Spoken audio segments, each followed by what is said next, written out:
Hey everybody, welcome to Café Grit. Today we're going to talk about burnout. Hopefully you're not too burned out to listen. Thanks for being here. Let's get started.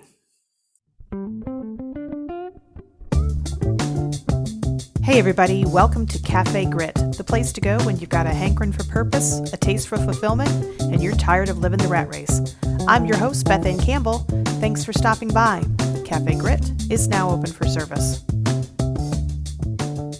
Hey everybody, welcome to Café Grit. I am your host, Beth Ann Campbell.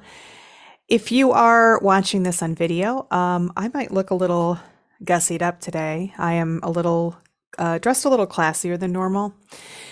No reason. It's the weekend. It's also my 17th wedding anniversary. Happy anniversary to my awesome husband, Sean.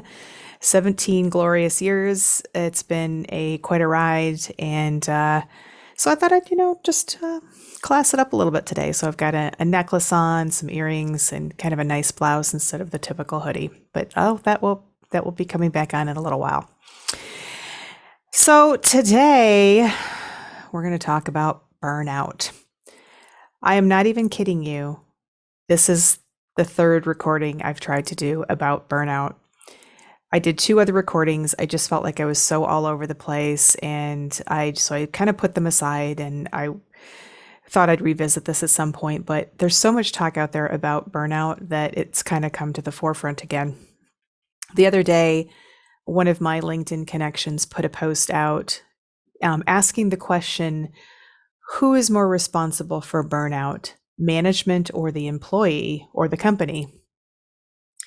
And I think the answer is it's all of the above.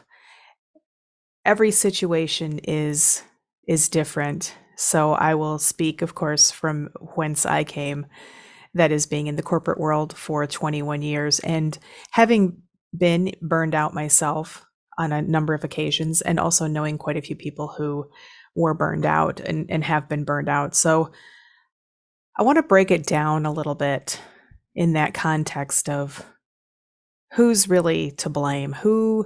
We don't want to lay any blame here, but who's really responsible ultimately for so many people being overwhelmed, too much work, too many things coming at them, trying to multitask, not able to keep up, overcapacitated, no one's ever saying no priorities, or everything's a priority. Who's responsible? In my opinion, everybody's responsible, including ourselves in many cases. So let's break that down. Why is the employee, why is a person, why am I, Beth Ann Campbell, responsible for my own chaos? Well, people like me start off in our careers and we're very gung-ho, and we have zero boundaries because we're just ready to conquer the world. We will take on anything. We love a challenge. We react very quickly when people need something. This is a big thing, I think, that contributes to people being burned out, is over time, we feed off of that sense of being able to help someone. We'll never say it's not my job. We're the people that someone can come to and say, I don't know if Beth Campbell can help me, but she'll be able to figure out who can. So we're the ones that answer our phones and our texts and our instant messages and our emails very quickly.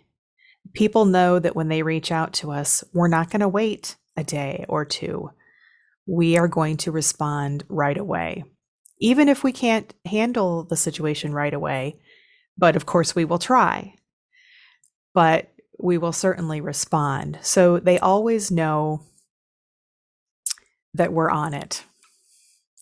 And as I've said many times, people are very accommodating and very understanding and very appreciative when they know what's going on. And we're people that let them know what's going on. We let them know when we're looking into something or trying to figure something out.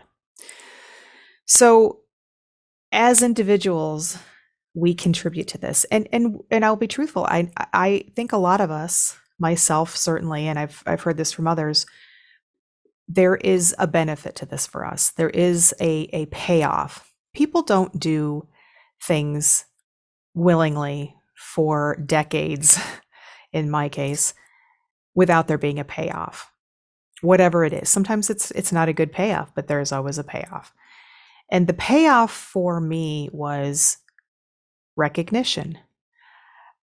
I got a reputation as somebody who will do anything. I got the problem assignments, and I would do the problem assignments and rock them. I would not hesitate to work long hours or overtax myself to get something done. I would jump in and multitask. I would answer things quickly. So you get a reputation, and people like that. You find success in that. People appreciate it. You become somebody that people talk about, and they know, and they like how you operate. And that gives us that recognition and that sense of success. So we definitely feed off of this. There is a payoff. So that is how the individual contributes.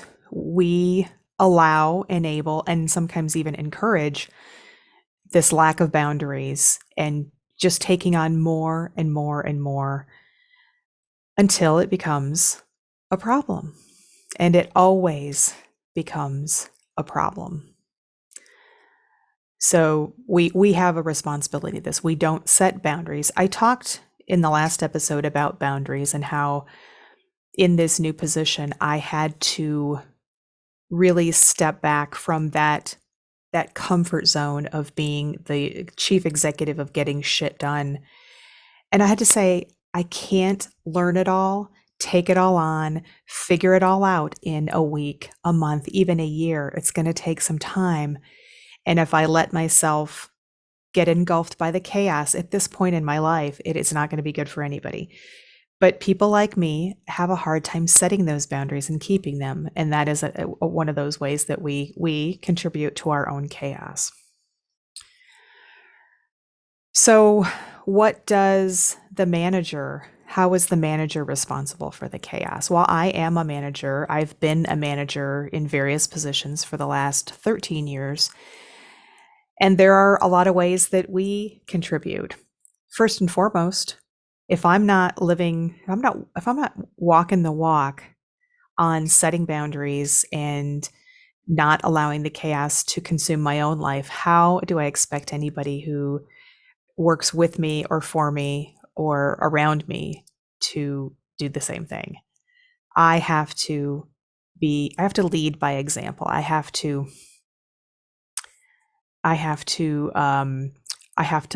live what I preach. And I haven't in many, many years. I haven't. So this is a first for me. Some managers don't speak out. They don't, and I've been guilty of that myself. Stuff comes in and you have to make decisions on what is the priority. And sometimes that's hard. And sometimes we make the wrong decision. And that just means more work coming in. I've often have found myself in the past in positions where I just don't know. I don't want to bring more work in, but I know that it's a priority for someone, and maybe a true priority. And so I let it in. As managers, we fail to intervene and filter the stuff. We also maybe aren't as good as we should be in encouraging our employees to set those boundaries, to keep them, and to maintain a true sense of work-life balance. I know it's very cliche and we use that term a lot, but it is important. And sometimes because we're getting pressure from externally or above, and sometimes depending on the nature of your business, those are real pressures. They're genuine. They're not just somebody. There's a lot of urgency stuff, and we'll get to that. And that's not really urgent. We'll get to that in a minute too. But I think as managers, we sometimes don't don't remove the obstacles that we need to remove. We don't identify the obstacles that we need to remove. We're focused elsewhere. We're caught up in the chaos too, and we need to pull ourselves out in order to focus on our teams and figure out the things that are contributing to their chaos. Are the processes streamlined and understandable and clear and succinct? Usually not. What are the other obstacles? Are they getting pulled from the side into things? Are there things that I can help with or that we can delegate that to help alleviate some of the stress of that overwhelm and burnout? Another thing is managers, sometimes we don't recognize that our team members are getting burned out. I think the best managers and the best leaders have a high sense of emotional intelligence. And part of that is being able to read people, to understand people in an intuitive way, not just at face value. I think that's critical and important to understand how people tick, what makes them, motivates them, what inspires them, and what works and what doesn't. What are good fits for people and what aren't good fits for people. And if we, as managers, if we don't recognize that, then we're going to put people in situations where they're uncomfortable or they're taking on too much. And so those are things that we need to be aware of, and that is how we, as managers and leaders, contribute to the chaos, the overwhelm, and that all leads to burnout. How does the company as a whole, the big picture, how does that contribute to burnout? Well, I think one of the big things is just constantly, well, first of all, in any place I've ever worked, from the time I was 16 till, whenever, and probably till my dying day, there's never really a good sense of governance. And the more people that you have, the harder it is to govern all of the work that comes in. So it doesn't matter where you're at, there's always going to be some sort of competing priorities. And companies generally, I don't know that they do a really good job of enforcing that sense of let's not overwhelm people.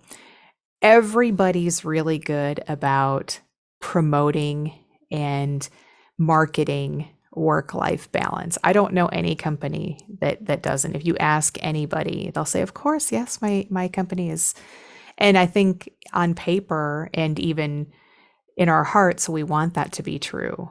And some companies do really, really well, providing tools and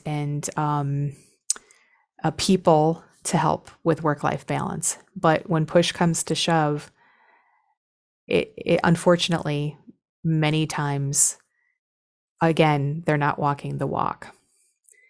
We have a whole bunch of people that want things done, and that all filters down, right? It's a pyramid, and all the people at the bottom, the ones who keep the world turning, that are taking care of the day to day, those are the people that are going to get hit the hardest when it comes to overwhelm, because it's all coming down. And sometimes, again, it hits that manager level, and we don't really know sometimes what the priority is, or we have to make decisions, and sometimes those are not the right decisions on what is priority and what does come in.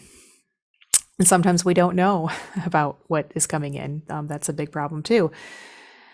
So there's always I think for many companies, for most companies, there is a push to grow and to do more and to make more money. And then that's fine. That's what businesses are all about. Unfortunately, it does come with a cost. And that cost is burnout, and that burnout translates into many things, not the least of which is high turnover. And high turnover, by the way, just contributes to more burnout, because when people leave, somebody has to take on that work, at least until that position is filled. And we all know that doesn't happen overnight. So everybody is contributing to burnout.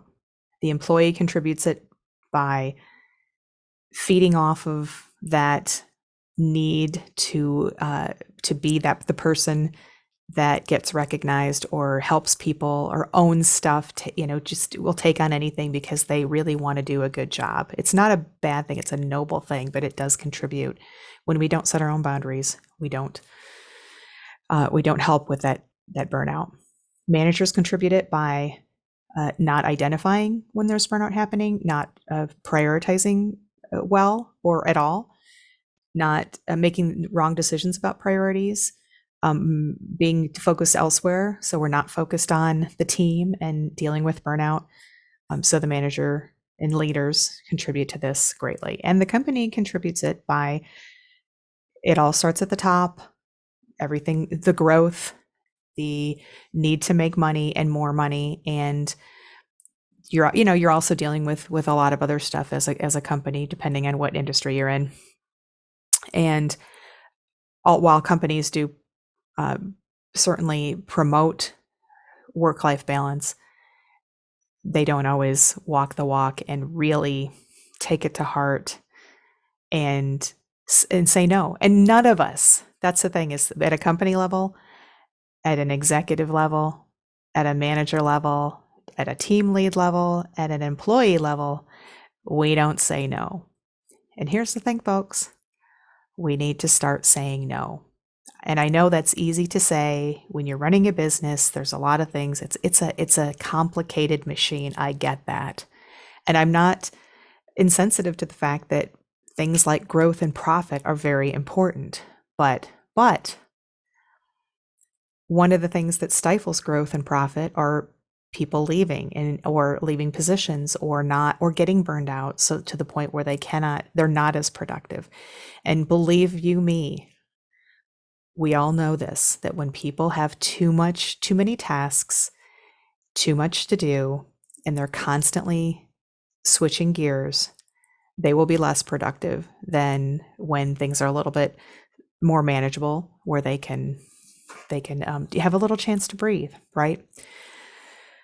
People they don't get a chance to breathe. People are afraid to take vacations. They're afraid to take time off because it takes so much work. When you're in this burnout situation, it takes so much preparation on your part before you even go on vacation, before you take time off, even if it's a day. And then when you come back, certainly if you take a significant amount of time off, you don't shut off your phone. You're still taking calls. You're still doing work. You've put yourself under a tense amount of pressure, preparing for your absence, your vacation in air quotes. And then when you come back, you've just got 10 times more stuff to deal with. So it's almost like, was it really even worth it? I've heard people say, and this is so sad. This is so fucking sad.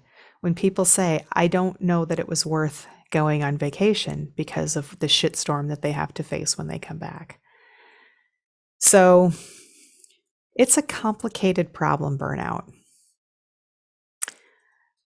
And it is a complicated cause, it is a complicated solution. And I want to tackle that at another time, because I think there are a lot of things. I think we did talk about them. Some of the things that we said that we do, we just need to either not do, or the things that we don't do, we need to do. We need to say no. We need to set boundaries. We need to recognize when people are getting burned out. And we need to encourage and promote really, really, really walk the walk. I know I keep saying that, walk the walk of having people step away and step back. We need to not be single-threaded. A lot of people are single-threaded, and so when they do leave, they can't shut off their phones, because if something happens, if I'm the only person who can perform surgery of a certain type and somebody comes in with an emergency need for that surgery, it doesn't matter. I'm gonna be doing that surgery. So we have to try to be a little less single-threaded. We have to set boundaries. We have to say no. We have to prioritize. When someone says, what's my priority? We have to be prepared to tell them, this is your priority. We actually have an answer for you, versus, it's all a priority. So there's so many things in so many ways, but I think it really starts with recognizing what is causing this. And while I certainly don't blame people, I think, but I do, and I think some of us do acknowledge that we are part of the problem. And to stop being part of the problem, it does have to start with us, and it has to start with us really valuing ourselves enough to say, no, I can't, or I can't do this, and not feeling. I think this is one of the things that we do as individuals is we feel guilty when we say no. We feel guilty if we say, I can't get to this right now. I do. I hate it. I absolutely hate it. But it's so necessary, because the more that you allow everything to become an urgency, I'm going to drop everything and respond to you, fix whatever you need to fix that doesn't really need to be fixed right now, or do whatever task it is that you're asking me to do, even though you didn't give me any plan for it and it's last minute, and we never say no. And then we feel guilty about it. We feel horrible because we didn't help somebody, and we have to stop that. We have to stop feeling guilty about valuing ourselves and our mental capacity and our mental well-being and our physical well-being, because it all manifests physically. When we're burned out, it is not just you're not just brain fried. You are physically exhausted. You are probably not eating right. You're probably not sleeping well. We all know what stress does to our sleep levels. So it's a complex problem with many, many causes. We don't have control over a lot of those things, but we do have control over ourselves, and we do have control over, we can value ourselves. It's okay to value yourself enough to say no, to set boundaries. And once you do that, and once you recognize, as I did, that if I get burned out, if I'm working 80, 90, 100 hours a week consistently, and I get burned out, I'm not going to be any good to me. I'm not going to be any good to the people that I work with. I'm not going to be any good to my boss or any leadership above that. I'm not going to be any good to the company. And if I let myself get burned out, if I get burned out, people like me will leave. I've done that, right? When I've gotten burned out. And I've just decided I'm not going to do that. And that doesn't serve anybody. Again, it just adds to the chaos, because it's more work that somebody has to do who's no longer in that position, or maybe with the company. So it starts with us. It starts with us saying, I value myself enough to say no, I can't do this. No, I'm sorry. I'm not going to respond right away. To ask for help if I'm getting something and I'm not sure that I really should be responding. I'm going to find out. I'm going to seek to understand first. I'm going to seek to I'm going to make sure that an urgency is a real urgency, because there's so much out there that isn't. So value yourself enough to say no, to not feel guilty about it, or to move past the guilt. And believe me, it does get easier. And know that whatever you do to be your best self and your most productive self, and that includes saying no, setting boundaries, stepping away, is going to be for the betterment of everybody. So I hope that those of you out there who are experiencing burnout, engulfed in the chaos, in the madness of work hell, I hope that you know how valuable that you are, and that you take that to heart, and you value yourself, and you start taking steps to really, really walk that walk. Why can't I not think of a better term for that? When you really embrace that concept of valuing yourself enough to say no, to not let yourself get engulfed by the chaos. That is my wish for you. And if there's anything that I can do to help, you know where to find me. I am on LinkedIn, Beth Campbell. I am on Instagram and Instagranny. That's a new thing. We should Instagranny. It's like Instagram for grandmas. Instagram and Facebook at the Bean 67. That's TheBeann 67. I'm also out there in Twitter, not really super active because Twitter's kind of vitriolic and negative, but I am there at the Bean. And I hope to see you out there. DM me, seek me out, and give me a comment or something if you're feeling that you're if you're getting burned out and you're engulfed in the chaos, in the madness. And let's see what we can do about it. Because I think the world will be a better place if we all just start stepping back and saying, I value myself. Hashtag prioritize yourself. All right, folks. I am Beth Ann Campbell. I appreciate your stopping in, listening, or watching today. Stay gritty, and don't forget, you are a fucking rock star. Don't let anybody tell you otherwise. Take it easy.